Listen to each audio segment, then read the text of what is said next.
freaking first cut. Golly. Welcome to the First Cut Podcast. I'm Rick Gehman, and this is your mega preview pod for this week's Worldwide Technology Championship. It's storylines, it's our best bets, and on this Halloween, our costumes. Joining me to break it all down, Patrick McDonald is here, and I believe, Patrick, you share the initials of the man that you are. Oh, there it is. Yes, Coffee for Wellness. That looks like a Phil Mickelson costume. I don't know if you can see these as well. I'm shelling out some gummies. I got the collector's item, High Flyers cape around my neck. And look, if I'm a little occupied during this episode, it's only because I'm going to be tweeting at Kyle my thoughts on this LIV PGA merger. But I'm very happy to be here with you guys. He always tweets at me. What's the deal with that? I'm not the only, there's other people like me. Nope. There's not. That's Kyle Porter, one of a kind Kyle Porter, who, yeah, you do tend to be the target of a lot of responses. You're just out there stirring the pot.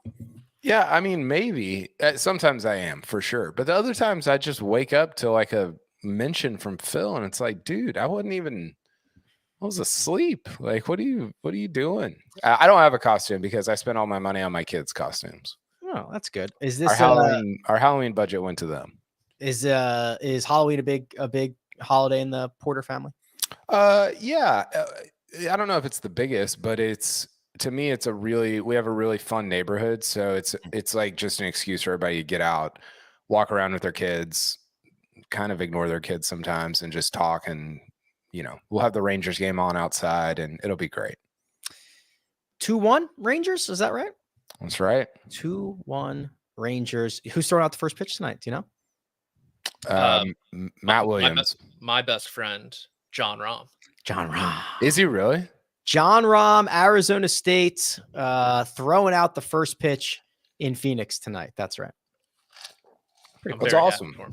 Yeah, very happy for him. This episode, obviously, presented by FanDuel Sportsbook. Make every moment more. We have a lot to get to, but I was thinking one thing that as Patrick showed up as we started this podcast, I thought there was a chance we just did not acknowledge the costumes at all. I was like, let's just not acknowledge them and just do this bit. But the most underrated thing we ever did on this show was during COVID, we did a final round recap of Happy Gilmore, the Sunday final round of Happy Gilmore of the Tour Championship. And we did it completely straight, never mentioned that it was a bit and never mentioned it again. That's my favorite thing we've ever done.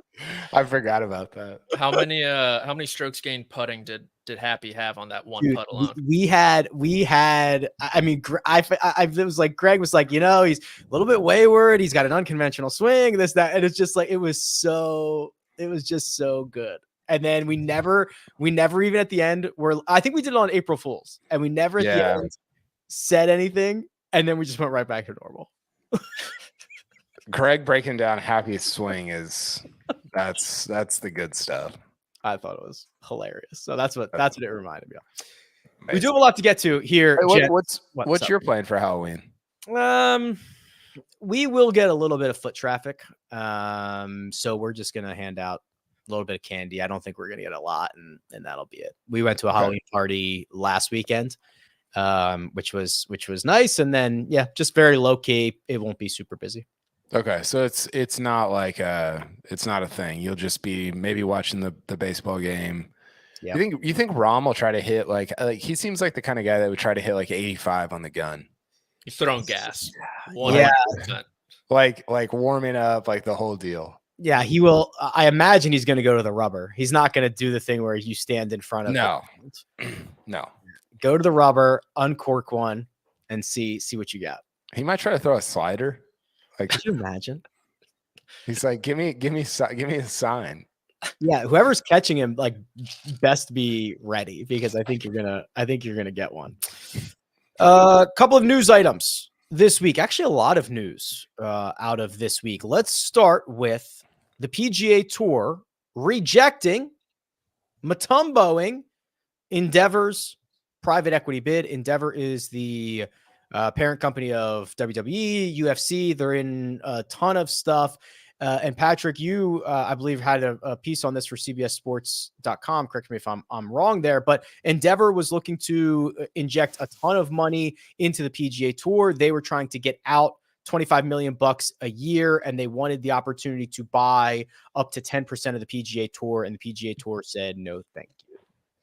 I think the two questions I really have just from this news in general is, one, did the Saudi PIF have any influence in the decision whatsoever? And two, you look back to the new transparency guidelines that the PGA Tour put in place to kind of appease the membership, with Tiger getting added to the board and them having that, I believe it's 6'4" as of now, since Yasser isn't technically on it, who would make it 6'5". It would be them voting on this. If I believe that is how it works, is they have the say on anything to do with the framework agreement through Colin Neville and the Rain Group. So it'd be the 4 players, which I believe Rory said at the Tour Championship, it doesn't have to be unanimous, just a majority. And so for them, it really falls on the players, which is interesting. So you have the smartest guy in the room, Patrick Cantlay, there. You have Colin Neville as well, helping these guys out. Tiger, Rory, obviously. And for them to say no to Endeavor for whatever reason, whether it's by paying them out $25 million a year, which probably isn't what they wanted to do. They probably just want an investor, but then you have Joe Ogilvy coming out and writing an op-ed and to membership and yada, yada, yada. Who knows? It's really one of these situations that's been kind of the whole PIF and PGA Tour deal, where it's a who knows. Like, what does this mean? Who knows? Does it mean the PIF and the PGA Tour are better off than they were this time last week? Who knows? I agree.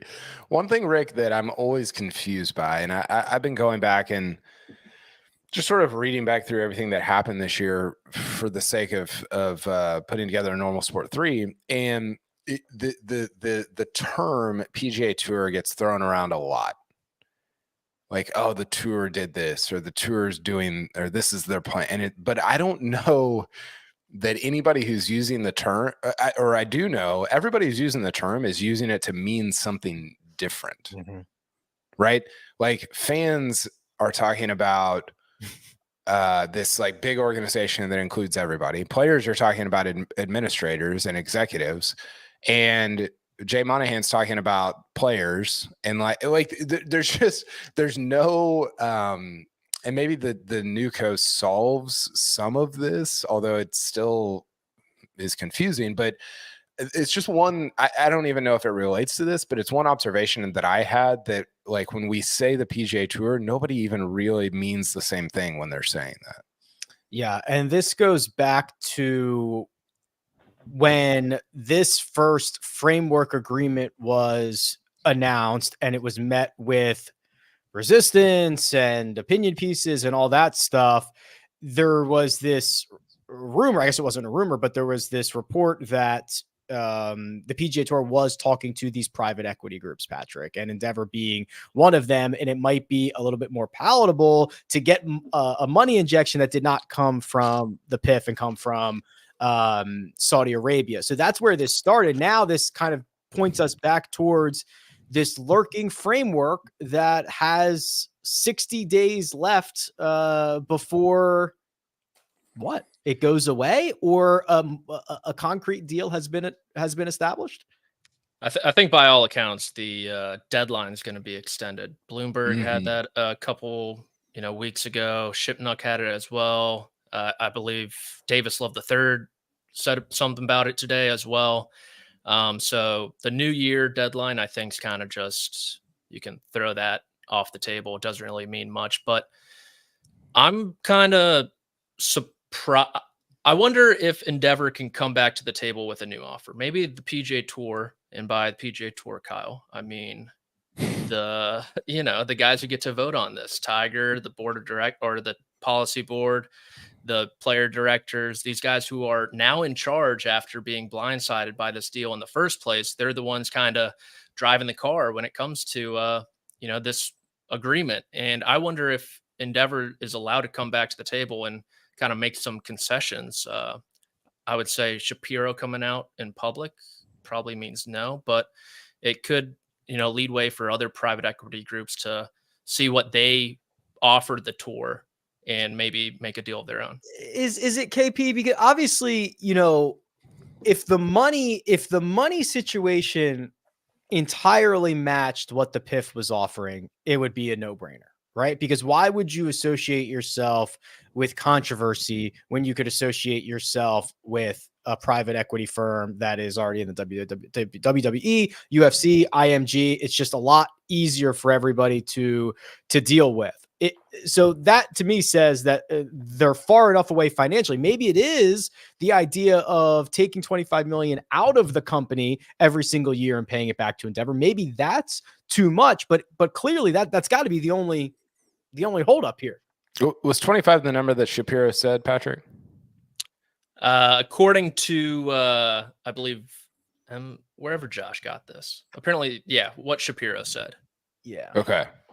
I think it's originally from Sportico when they were talking to Shapiro, and it's been, that's the number that's out there. Well, I think you've got a couple of different things at play, Rick. And so I would disagree that if the numbers are similar, then it's a no-brainer to go with a non-PIF entity, just because you have Live to think about, right? You have this, like, all of a sudden, if you say, okay, we were open for business and we're going with, what's the Boston group, Patrick? Fenway.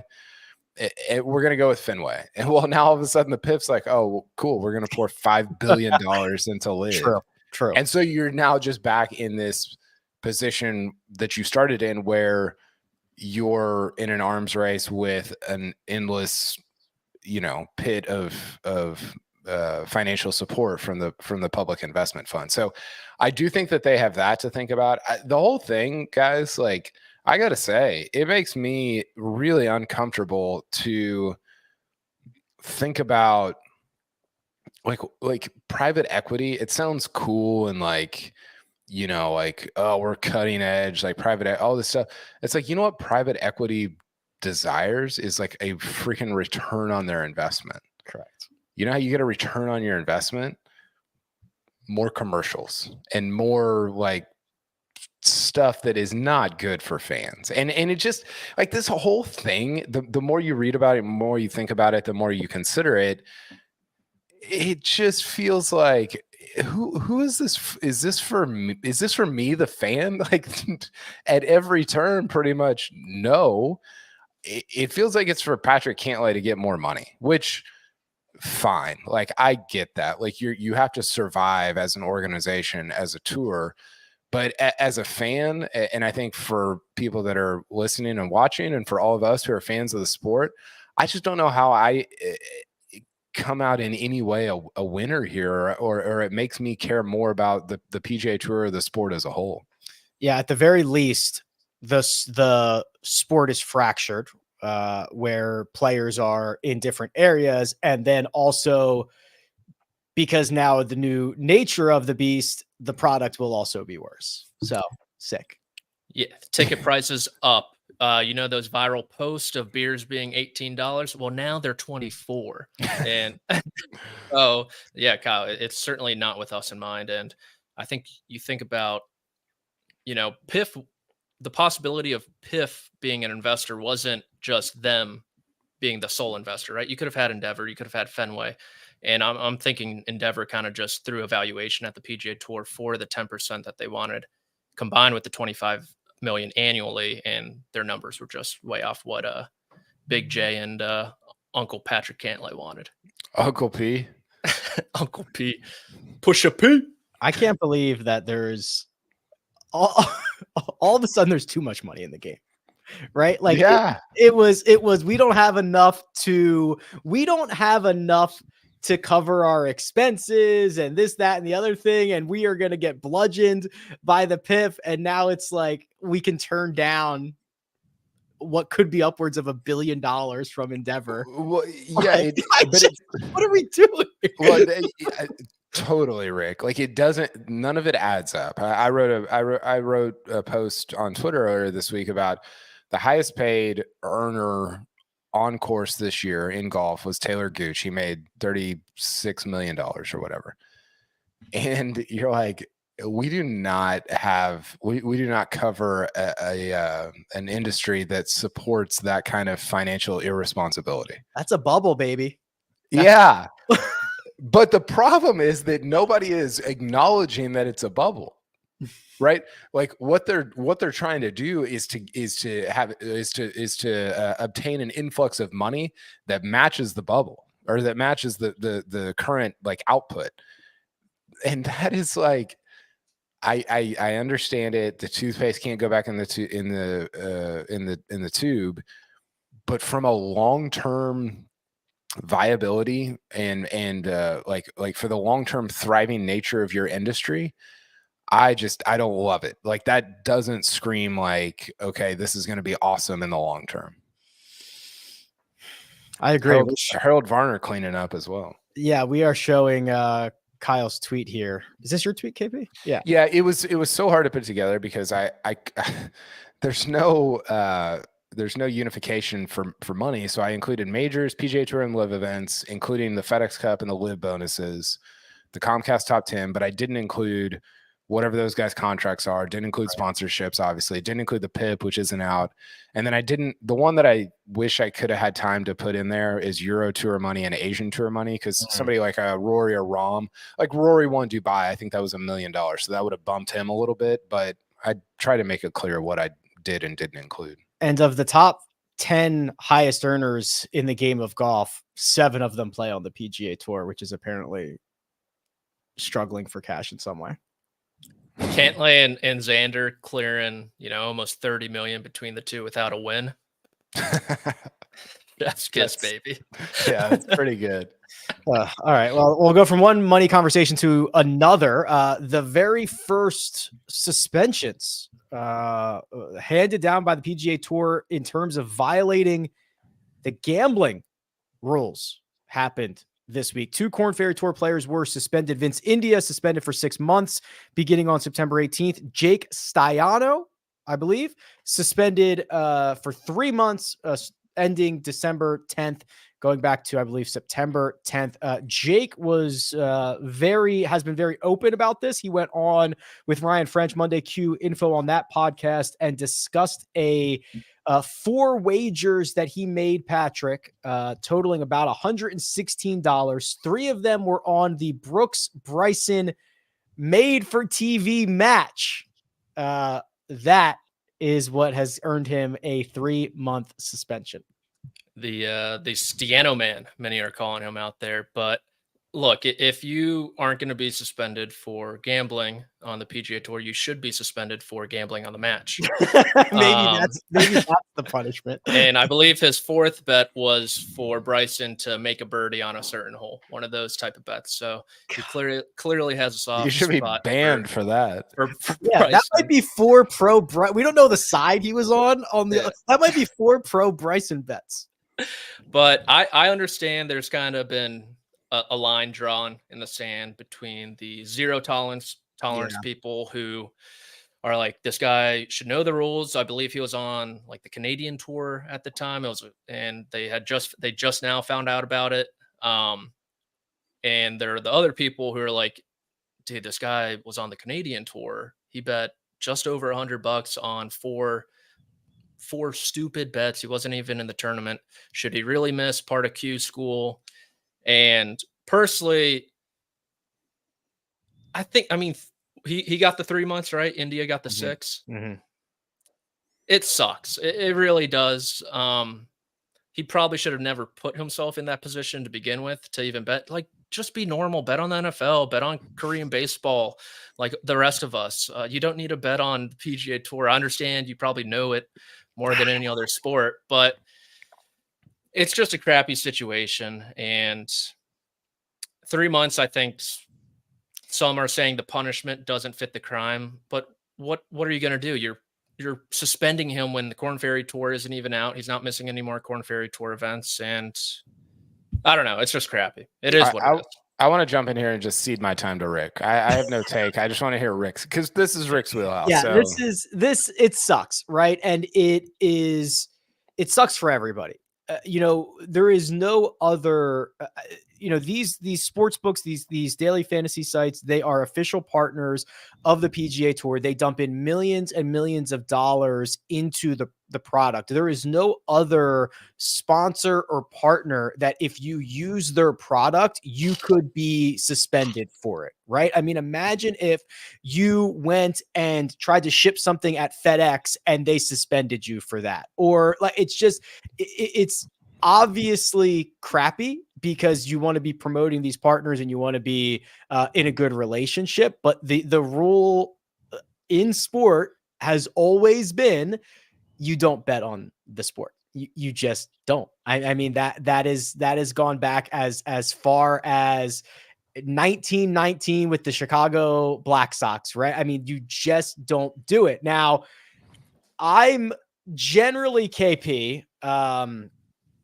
I'm generally of the opinion that you kind of need a no tolerance policy because, especially in golf, the line gets very blurry very quickly. Betting on a golf tournament in that you're not playing in seems like who cares?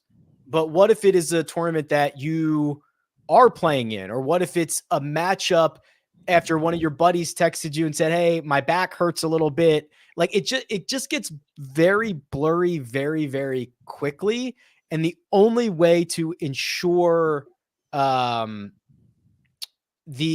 integrity is via no tolerance policy. Well, first of all, do you think Louis Oosthuizen has ever shipped anything via FedEx? No, he's a big UPS guy. I hope not. If I walked into a FedEx and Louis was in there, I would rip him. It would be a content bonanza. I'd go live.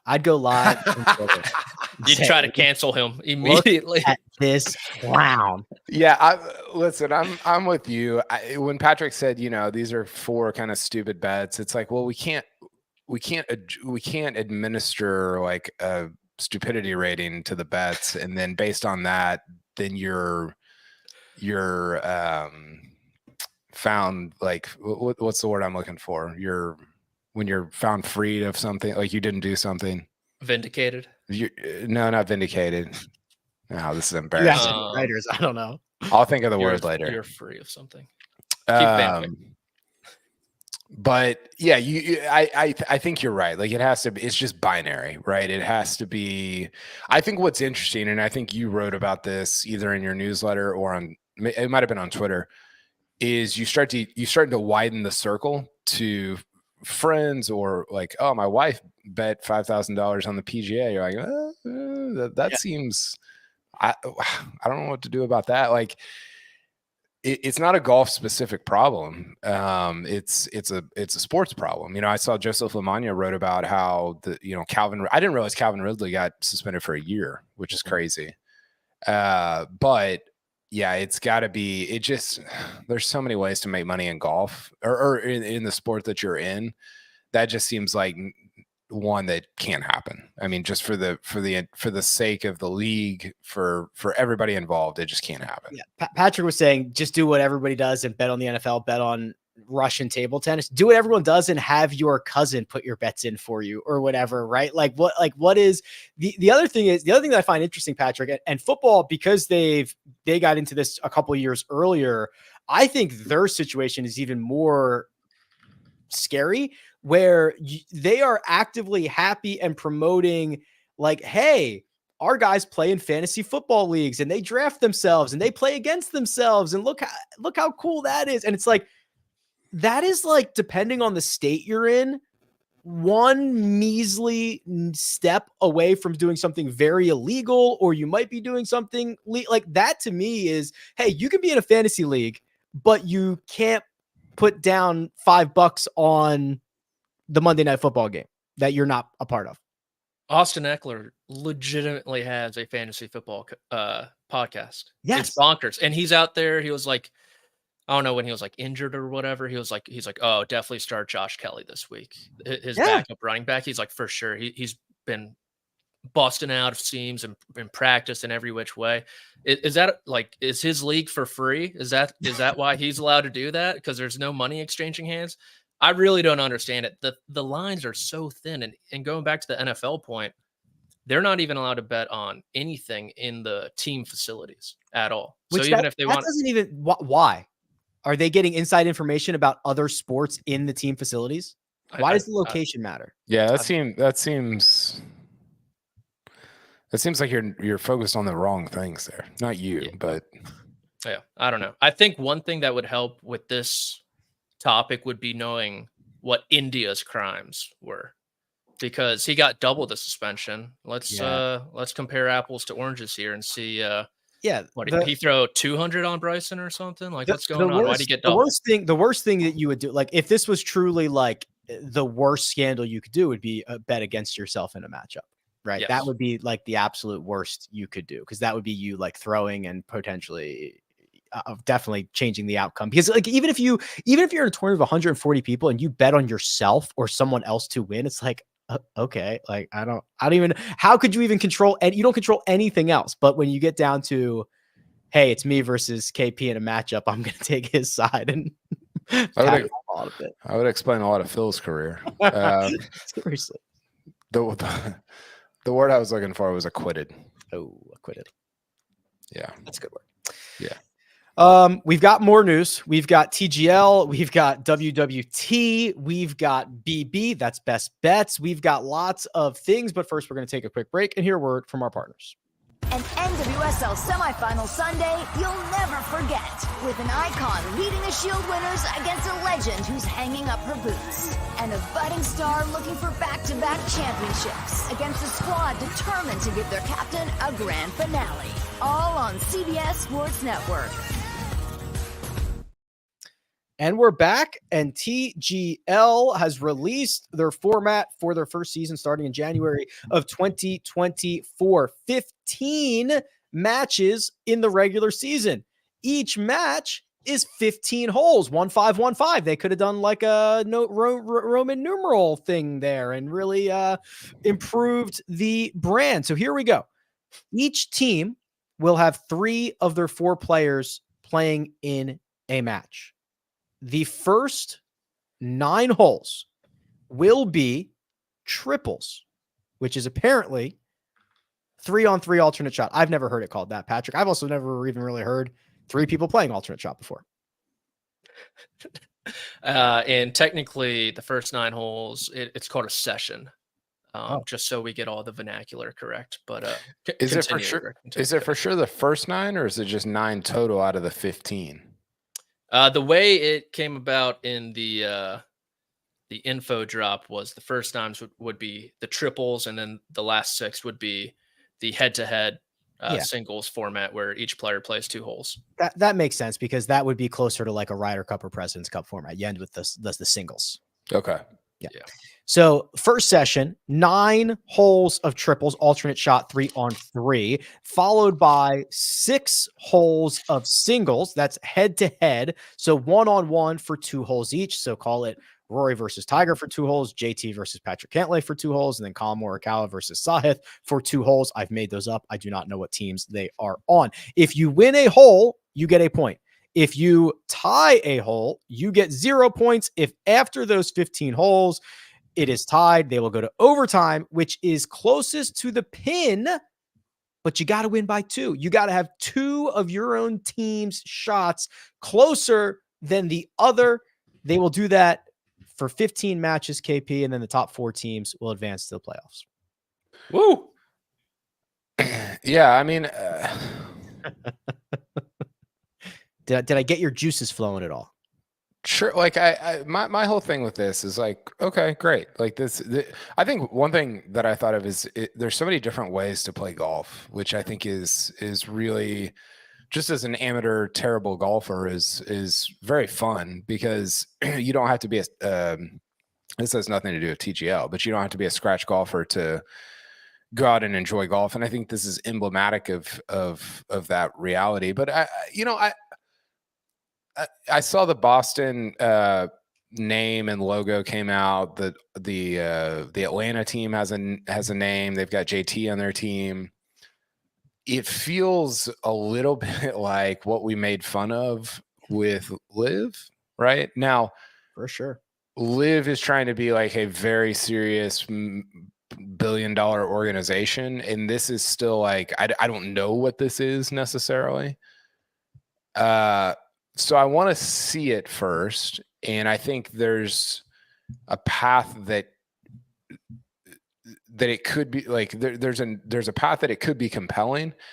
That path might be getting a little narrow for me. I don't know. Like I don't know how this is going to look. I think we see the names Tiger and Rory, and we're like, oh, of course it'll be amazing. You're like, I don't know. Those guys have done deals or been in organizations that were just average or okay. It's not like everything they touch is like perfect or gold. So I want to see it. This doesn't really change anything for me beyond like I want to see the first match. Boston Common is the Boston team. Boston Common Golf. Atlanta Drive is where Justin Thomas signed, and we are still waiting on one, right? One team name, Patrick. One franchise. We've got 5, at least in terms of locations. We need one more. They need a Chicago. Correct. Oh, maybe. I'm very happy for Louisville, Kentucky native Justin Thomas, played his golf in Alabama, lives in Jupiter, Florida. For him to be a member of the Atlanta Drive team, it's when you think about growing up, you have a putt to win a match for the Atlanta Drive. Mm-hmm. But back to Kyle's point about the differences between Live and this is you think about Live, they're trying to differentiate themselves. I think you could argue they never took the big leap, and something like this is that big leap where it could potentially work. I'm kind of iffy if it will, because it's going to be great opening night when you have Tiger, who's going to play in the first match, and Rory probably will as well. But after that, down the line, what's it going to be like when you got like Lucas Glover's team against Patrick Cantlay's, and these guys aren't really ribbing each other on the mic? The crowd's kind of dead. It'll be interesting to see who kind of MCs it for ESPN. I think that could be a huge factor in this as well. Whoever it is, I think there's a lot of pressure there for who they choose to do that. So yeah, like KP, I'm interested to see the first couple weeks. And then if it takes off, that's great. If it doesn't, I really wouldn't be that surprised either. Here's what's going to look the most different. All these matches held in a brand new stadium built entirely for this purpose on the campus of Palm Beach State College. So this arena has the surface of, quote, roughly a football field, and will allow players to hit full shots from real grass, tee boxes, fairway, rough, and sand into a simulator screen that is 20 times the size of a standard screen. And then KP, once they get inside 50 yards, they're going to move away from the simulator and they're going to go to the green zone, which has essentially the space of 4 basketball courts and an adjustable putting surface that they can dictate to what hole is actually being played.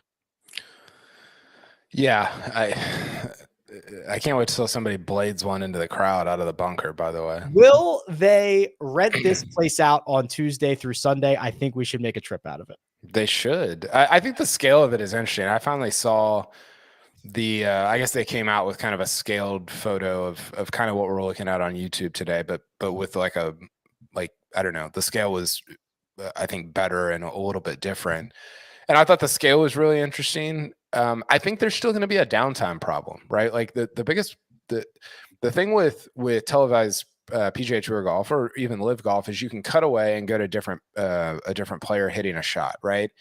And with this, even though the you don't have to watch your ball, it's just going to be right there. There's still going to be some downtime in between those shots, and I don't trust these guys to like fill that downtime very well, you know, and I think that's where one of you guys said the host, the MC, whoever that's going to be important, because there is going to be a lot of maybe unintended or not something they plan downtime. And that's where it gets a little bit like, okay, this is dumb, I'm changing the channel. Okay, this is live, right, Patrick? It'll be live on Monday nights. Yeah.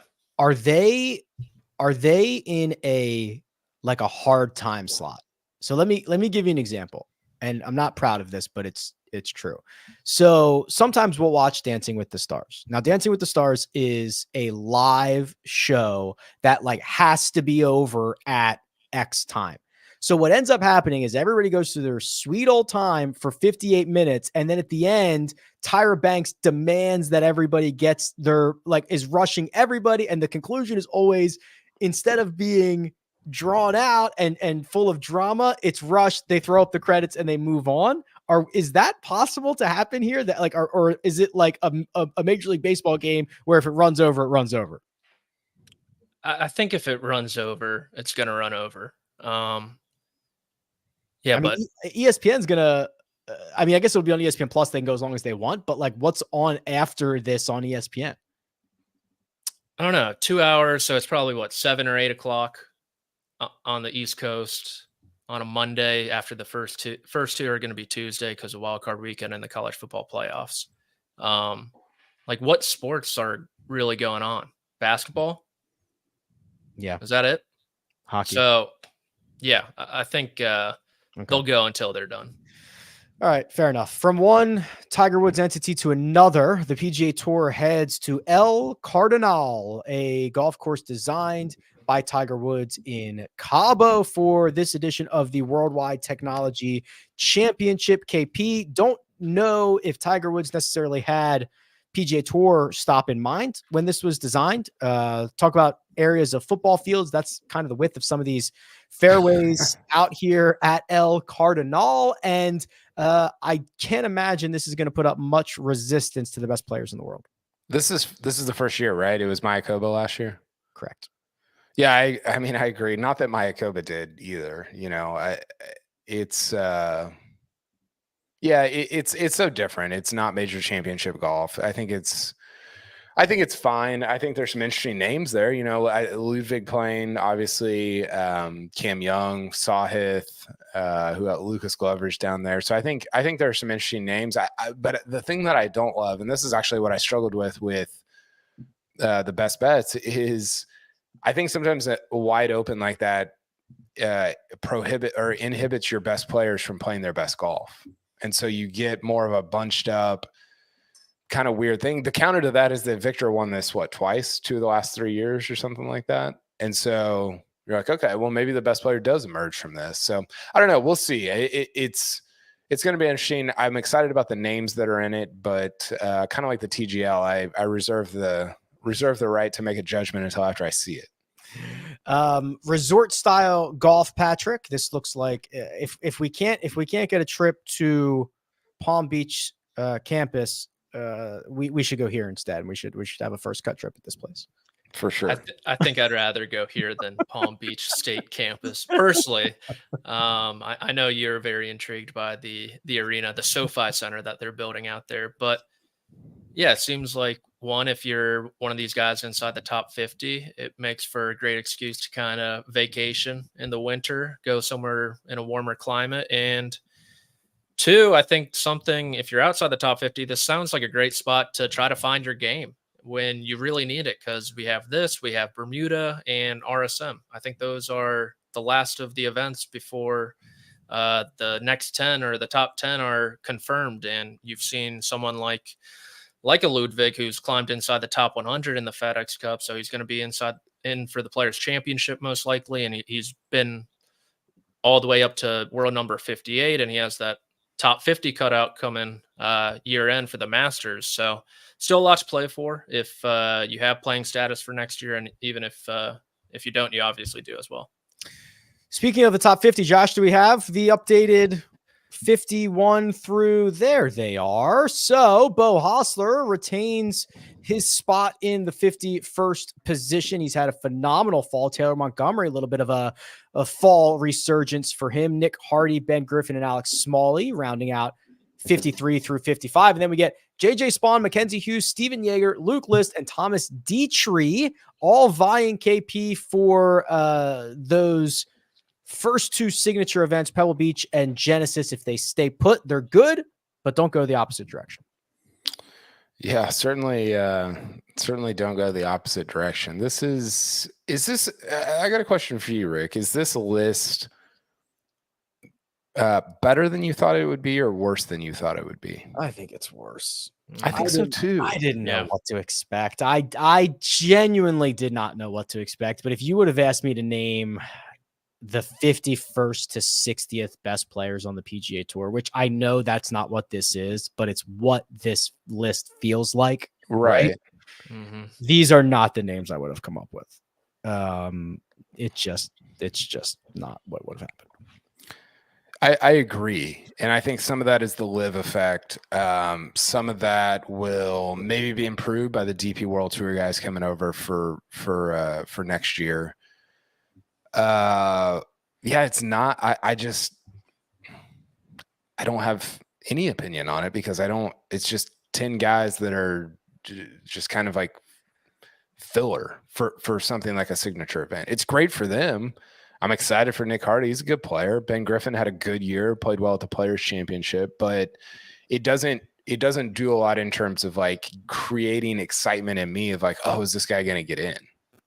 Yeah. It's a bunch of NPCs, kind of non-playing characters. Yeah. They're kind of just there, but you look at, like Shane Lowry's outside this number. He doesn't really care because he plays on the DP World Tour, might get into those signature events because of his world ranking. And Justin Thomas is kind of the same way, where I thought I'd see them at least more than I have, but I guess they'll just be relying on the OWGR. Well, and that's where either the OWGR or sponsor exemptions. And that's where I mean, we've talked about this from the beginning. I don't love the sponsor exemption thing. Like that, like people talk about the boys club, all this different stuff. And I think most of it is nonsense. I think it's just a buzzword that people started using for like Ryder Cup stuff and it just caught on. I actually think this is a little boys clubby of like, oh, okay, you're a big name. You didn't play well last year. We'll give you a spot into Pebble. And you're like, well, wait a second. Like, is this a meritocracy or not? Like I have a real, and I'm sure there are reasons for it that they could walk me through and maybe even business reasons for it. But yeah, there you go, Rick. But I don't love that. Like, I think that's kind of not great. Yeah. Cause you could have a guy like Bo Hostler's like, oh, I played 38 events, finished 61st, did not get into Pebble. And you handed it to, I don't even know who a good example would be. Spieth or Hovland, whoever. Yeah. I mean, those guys earned it, but you know what I'm saying. If they didn't, somebody else. I mean, that is probably going to happen to JT at the beginning of next year. Yeah, I think one of the things that we buried in the whole Justin Thomas, will he or won't he make the playoffs, is that dude is going to be in every event no matter what. Right, which is yeah. I mean, they added a sponsors exemption to the PGA Championship for Ricky Fowler one year. That was absurd, and he finished like 8th or something. Yeah, played well. Yeah, he got it. Nice. Oh, yeah. Yes, finally. All right, Josh. Oh, Josh. Okay. Well, gents, here's what we're going to do. We're going to take our $100 over to FanDuel, and we are going to put out our best bets. But first, we're going to take a quick break and hear a word from our partners. We need the sports news anywhere. We've got breaking news to bring you. Then get your sports anytime you want them. Big trade news overnight to discuss. Because we know you need sports all the time. A lot of movement in the rankings this week. A legend adds to their legacy. We're bringing you that breaking news right here on HQ. CBS Sports HQ, anywhere, anytime, all the time. And we're back. This Best Bets segment is brought to you by our friends over at FanDuel Sportsbook. Make every moment more, and the board. Oh, there it is. Thank you, Josh, for the Worldwide Technology Championship. 1 matchup, 1 finishing position, 2 separate outrights. Mark is not present, though he did submit his picks electronically. Let's start with you, Patrick. A matchup that you have identified for this week, please. Classic Mark. He's from Georgia, right? Mail-in ballots, unbelievable. Oh, but I'm gonna go with KH Lee. Minus 120 over Taylor Montgomery. I know you said he had a resurgent fall thus far, but he had a nice T16 there at the Zozo Championship. But KH, he's 2 good starts, 2 kind of forgettable starts. Ball striking looks decent. He's won at a pretty big ballpark. You think wide fairways, big greens. TPC Craig Ranch comes to mind. He's a 2-time winner there. So I'm going to go with Lee minus 120 over Montgomery, who still doesn't know how to hit his irons. Is that a problem? Not being able to hit your irons? Is that a problem? Could be. KH Lee, sexiest golfer in the world, minus 120 over Taylor Montgomery. KP, you and Mark have identified the same matchup. Please distribute it to the world. Yeah, don't feel great about aligning with Mark here, but Lucas Glover over Cam Young. Cam Young's been playing a lot better, but to me, the plus 205 number just seemed like way too much to ignore. So I'm going with Lucas Glover over Cam Young. Yeah, you don't usually get that long of a number by two guys that are basically both in the top 5 of the betting odds. So yeah, that jumped out to me as well. Not my matchup. I went Callum Tarrant minus 130 over Chad Ramey. He's long, he's inaccurate, he hits his irons well, he putts well. That's generally a good way to win at a resort golf course that is going to demand you make a lot of birdies. Finishing position, Patrick, in this column, you and Mark have identified the same wager. Please let the people know. Very unfortunate, but I'm going with Bo Nose Hostler, top 20, plus 130. Just playing some really good golf this fall with the runner up there at the Zozo. Played nice in Las Vegas as well. The irons seem to be making a pretty nice improvement, and that's really been the shortcoming throughout his career. He's a nice driver of the golf ball who have that club in his hand plenty of times, and he rolls the rock with the best of them. So top 20, he's been inside the top 30 in each event this fall. I think he can get the top 20 at plus 130. Playing great. 4 events in the fall. He's been splendid. I took Cam Champ. This is mostly because Greg and Josh talked me into it on Monday. Cam Champ, top 20, plus 200. He's been playing great for like 2.5 rounds every single week before the implosion. Hopefully that is good enough for a top 20 this week. And KP, you went closer to the top of the board for your finishing position. Yeah, I got heavy on Ludwig this week, plus 120 to finish in the top 10. He's obviously the star of the show. He's actually kind of surprisingly to me, been playing really good golf since the Ryder Cup. I thought there would be kind of a drop off emotionally, but there hasn't been. So I've got him top 10 this week at plus 120. Yeah, he also shows up on 3 out of our 4 outright cards. Mark, myself, KP have Ludwig to win this at 9-1. He's just maybe the best player in this field. It might not be all that close. And you're right, KP, that I was expecting a little bit of a learning curve. I was expecting a little bit of some downplay after the Ryder Cup, some fatigue. I was expecting a golf course like TPC Summerlin to not really help his strengths or magnetize. That'd be cool. Magnify his strengths, and wrong. Ludwig's just about to destroy everyone. Wrong.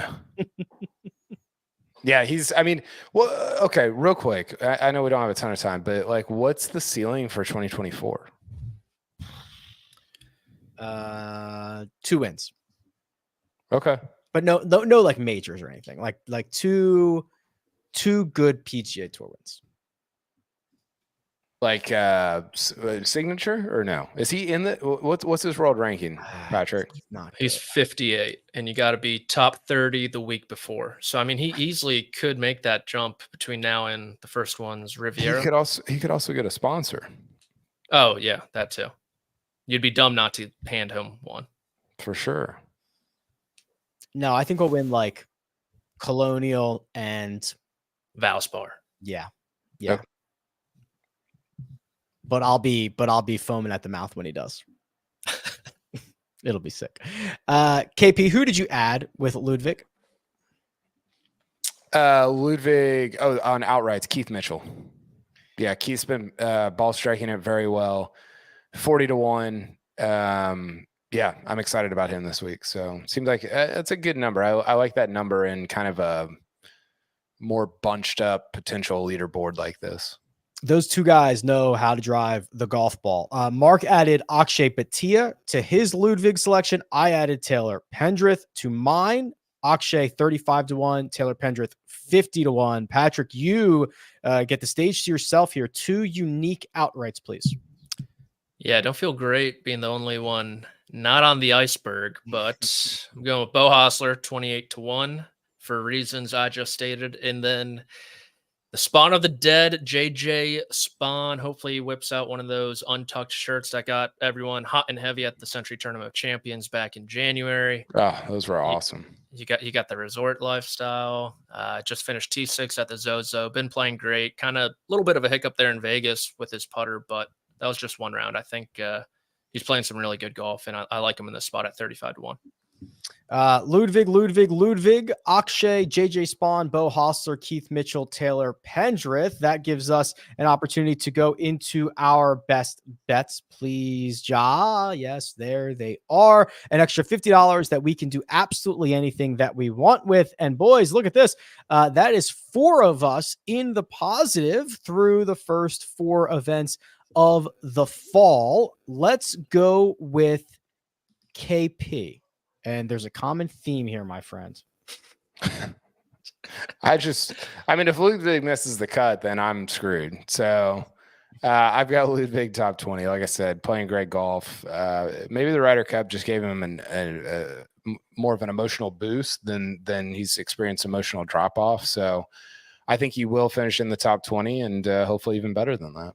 I went top 40 for Kelly Craft plus 140. Yeah. Words that I never thought were going to come out of my mouth, but he's playing great. He's ball striking the heck out of it. And I think he can finish inside the top 40 of this field. Now, Patrick, and your alliterative parlay is catching on. You have a positivity parlay. Mark has a quote, hopeful parlay. Would you like to describe yours first, please? I'm envisioning Mark pronouncing that like Keira Knightley in the first Pirates of the Caribbean.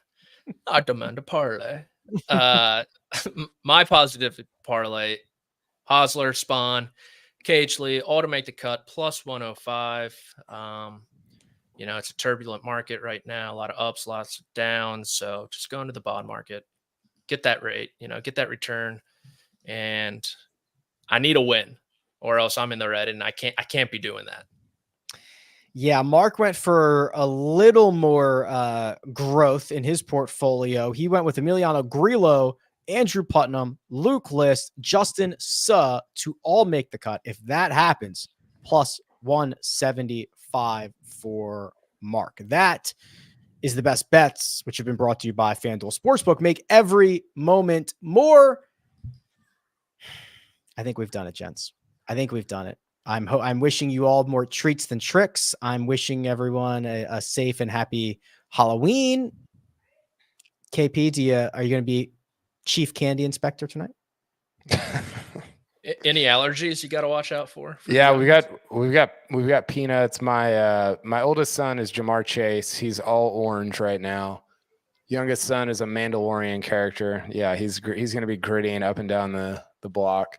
Youngest daughter is Bluey. And oldest daughter is Dorothy from Wizard of Oz. So we run the gamut. Tapping those shoes. Yeah. What'd you say, Patrick? She appreciates the classics. For sure. I took her to see Wicked this summer, so she's dialed. Nice. Very cool. All right, gents. Well, we'll be back on Sunday to find out who won in Cabo and who stood next to Tiger for that winning photo. But for now, big thanks to producer Josh. Is all the hard work behind the scenes. Patrick McDonald, available on Twitter at Amateur Status. Kyle Porter at Kyle Porter CBS. And you can find me at Rick Run Good. This has been The First Cut. We'll catch you next time.